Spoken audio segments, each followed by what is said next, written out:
contract law. So, a couple of things to keep in mind here. What we're dealing with, if there's any type of insurance dispute, is a contractual relationship, right? So there's a contractual relationship between the insured, right, or the policyholder, the person whose name is on the declarations page, and then the insurer, the insurance companies, right? So it's a contractual relationship. So that's, to me, that's always important to keep in mind. It's not like you have with a third party some type of relationship arising out of duty, right? Or sometimes you'll see a special relationship, right? That's not what we're talking about here. We're talking about a contractual relationship. So what does that mean, really? To me, it means that the relationship arises out of, starts, and ends with the contract. And in this case, that's going to be the insurance policy, right? So that's where you need to go. I mean, that's number one. You look at the insurance policy, because that, just like a square, right? Got my shapes right? That's what brackets the duties and responsibilities of the policyholder and the insurance company, right? So that's the focal point anytime you're dealing with insurance disputes in general, or business interruption disputes in particular. Go to the policy. It's crucial. Now, that comes with a little bit of gloss. Yes, it's a contractual relationship. Yes, it's bound by the four sides of the contract, the policy. Yes, the duties and responsibilities arise out of that contract. However, the contract is not necessarily in a vacuum. Now, I'm not talking about, this concept of contractual law with, was there some agreement beyond the 4 pages of the document? I'm not talking about that. What I'm talking about is this, is that the interpretation of the contract is supplemented by contract law, right, just black letter law, and then state law. So that's important, right? And we'll get into this in a bit, but you'll see this if you do any type of insurance litigation, or just any litigation in general, is that words matter. And sometimes there can be a genuine dispute over the meaning of the words, right? I mean, us lawyers love to argue, right? We're going to argue about words. And so why the parties are going to be bound by the contractual relationship, the terms of the contract, you don't interpret that in a vacuum, okay? You have to look at the contract in a context of contract law and state law. Okay, so contract law. You remember this from Contracts 101, right? This is just some black letter law, but it's important to keep these concepts in mind when you're looking at an insurance policy and you're starting to make these your own analysis of it. So, interpreting a contract in a dispute. I listed 4 kind of main points here that I think are important to keep in mind. 1, contract is interpreted against the drafter. So in this context, what that means is that the insurance policy is interpreted against the insurance company, right? So think about if you have, what do we have? The proverbial scales of justice here, right? And there's a dispute. Well, right, the dispute is going to be more in favor of the policyholder, not the insurance company.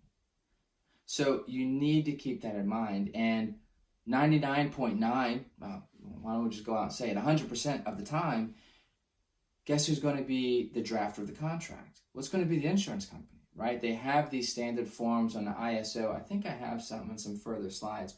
So it's not that, ABC company wrote up a contract of insurance, and then, XYZ insurance company said, okay, that sounds good, I'll sign it.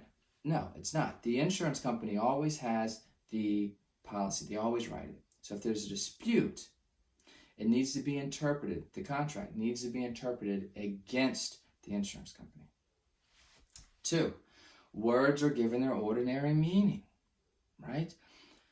I think a lot of times lawyers, we need to keep that in mind, right? Because, we want to kind of, make a mountain out of a molehill, like I said a minute ago, kind of make a big deal but we need to take our lawyer hat off sometimes and take a step back and realize that words are given their ordinary meaning. Okay, it's not any more complicated than that, right? So that's an important principle of contract law. A third contract law concept is ambiguity, right? So this almost is related to the second principle that words are given their ordinary meaning. Well, sometimes, even with that principle, there's going to be some ambiguity that arises. So what do you do in that instance? Well, you have to remember that ambiguity is an objective standard, right? So a party to a dispute can't come in good faith and say, well, that's ambiguous to me. It may be clear to you, but it was never clear to me.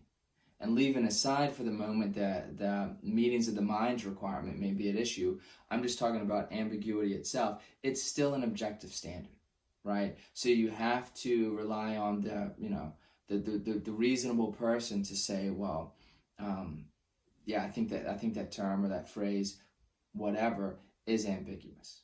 All right, it's not a subjective standard, is the point.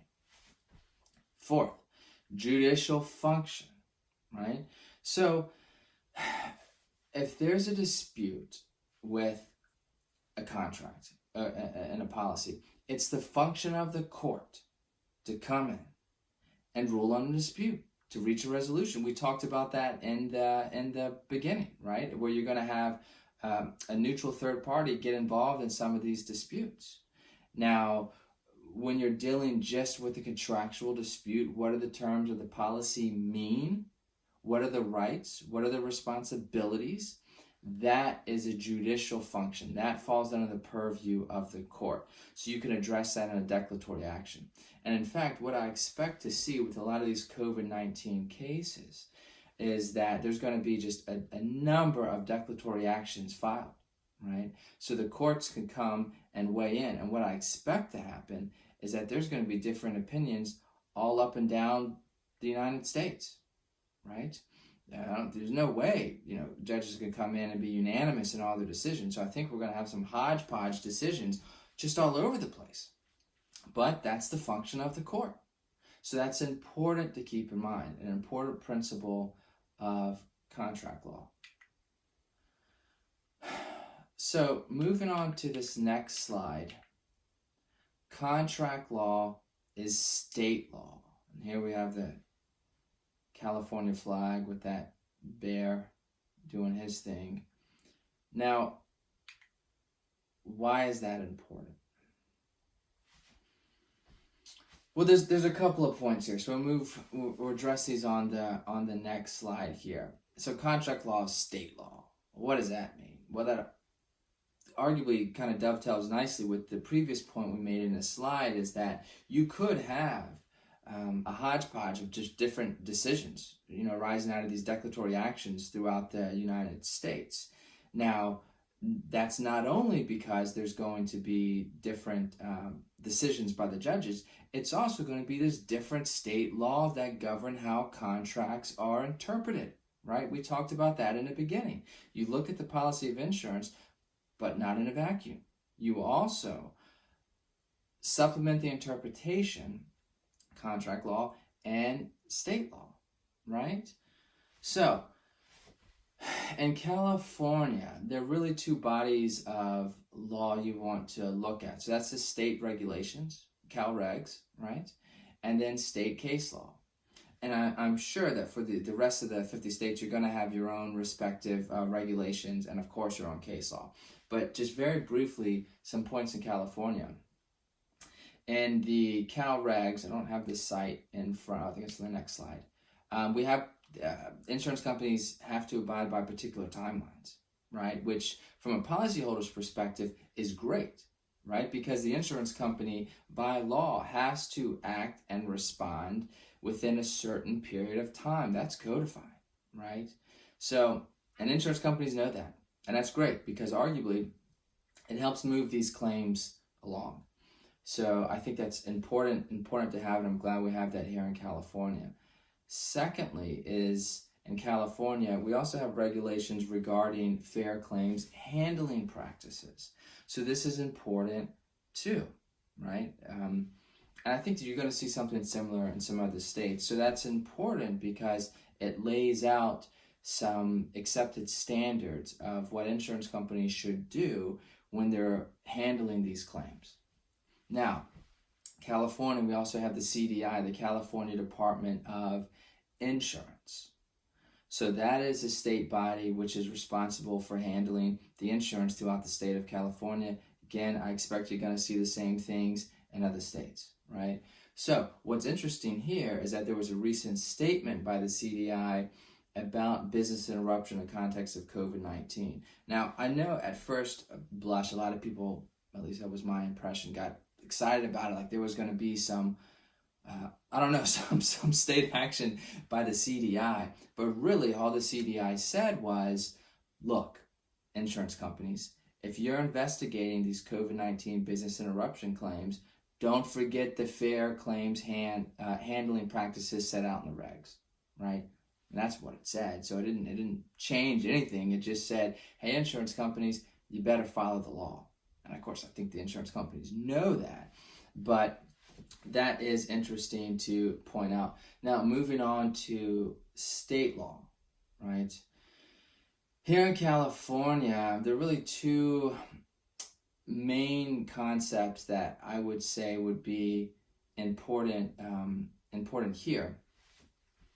First is bad faith, right? Now, I believe I have a jury instruction later on in one of the slides. What that means here in California, and again, I don't think we're strange. I think this practice is going to be followed by other states, is that an insurance company commits bad faith, right, in the handling of the claims when it's unreasonable, right, when its conduct is unreasonable. That's the standard. And so, you're thinking back, if you don't practice this area of law, you have the alarms going off in your head. Oh, unreasonable, reasonable standard. Right. That's why bad faith is a hybrid of contract and tort law, right? Because you start to kind of deal with some of these tort concepts like reasonableness, but in the context of a first-party contractual dispute. The other thing that's important here in California rising out of the state law is our anti-concurrent causation clause, a tongue twister we will not have time to get into today. But that also gets into causation, right? And again, because it's just beyond the scope of the CLE and we don't have the time. But this goes into arguably some principles that would be important if you're going to be handling these business interruption claims. The last point I want to make on this is I saw some news reports of some lawyers talking about wanting to do class actions on these BI claims and COVID-19. And my own opinion, I just don't think it's going to fly, right? I mean, I don't see how you do it with the differing state law. Now, there's an argument to be made.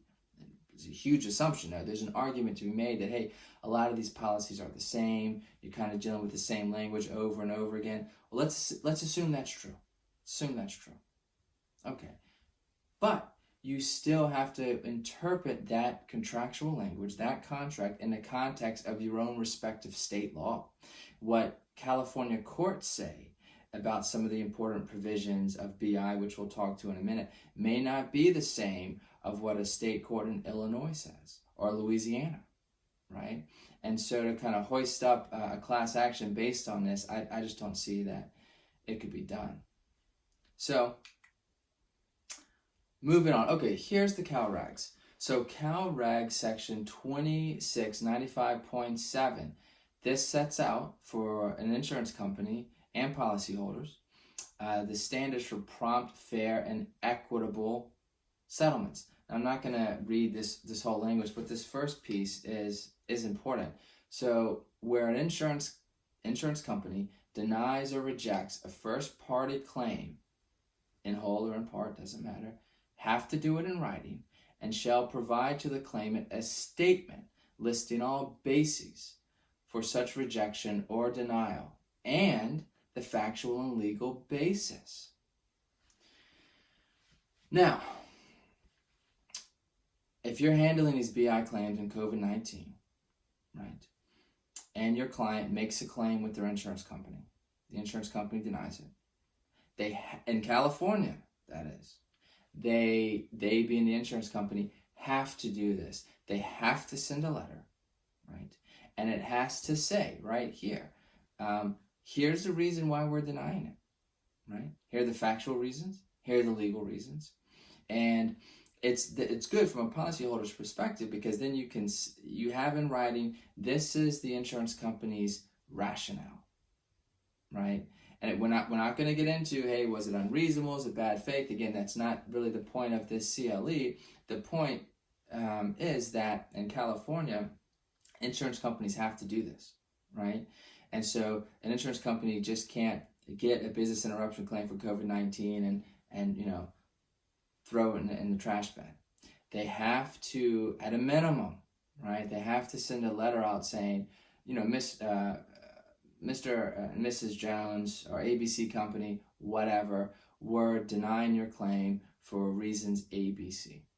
And what I see a lot of times is the insurance companies will send you a letter and then they cite the policy language. In fact, I've never seen a letter that didn't do that. And so that's helpful too, because then you can, what you should do, go back and compare the policy language, right? See if that's correct. See if the facts that they represent in the letter are correct. Right. So that's something to be on the lookout for. Oh, here's the jury instruction I mentioned in bad faith. So this is KCS, or jury instructions in California. KC 2332, bad faith, first party failure to investigate. I just want to hit over this real quickly because I don't think it's particular to California.